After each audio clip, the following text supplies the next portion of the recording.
আমাদের এখানে আইসা যে গাড়ি গুড়ি অফিস টফিস যেগুলো আছে সব ভাঙচুর করছে এবং কি জ্বালা দিছে। আমাদের প্রায় 50টা মতো ফুন্ডার ওরা নিয়ে গেছে। আবার ওই যে রোডের মধ্যে দেখবেন আপনারা যে ফুন্ডারগুলো পুড়ছে, প্রায় এখানে 6-7টা ফুন্ডার এখানে আছে। এই আরতি বিষয়টা এটা আপনার এই থেকে বলছে, ইউনসার বলছে যে দুপক্ষের মাঝখানে সামঞ্জস্য হলে তাহলে মানে একটা ডিল হবে। এর আগ পর্যন্ত বাকি যে পেমেন্টটা আসবে ওটা মানে আপনার সম্পূর্ণ এই সরকারি কোষাগারে জমা হবে। কিন্তু তাই বলে তো মানে সংঘর্ষ আমরা মানে জড়াতে পারি না, তাই না?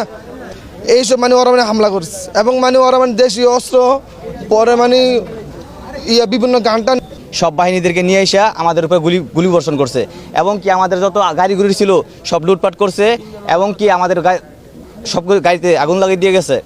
যে সময় মিছিল নিয়ে যাচ্ছিল আমরা পাশে ছিলাম, হেরা উপর থেকে ককলেট গুলি বিস্ফোরণ করে।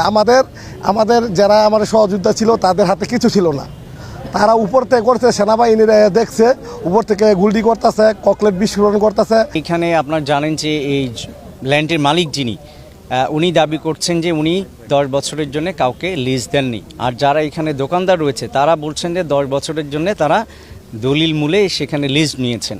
তো এটি আসলে আদালতের নিষ্পত্তিযোগ্য বিষয়। আদালত যে রায়টা আমাদেরকে দিবে আমরা সেটি বাস্তবায়ন করব।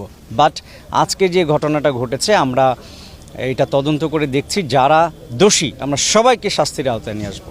দুইজন না, আমি আসলে একজনের গুলিবিদ্ধ হওয়ার খবর শুনেছি। তারপরেও যদি দুইজন হয়ে থাকে আমি পরবর্তীতে বিষয়টা দেখব।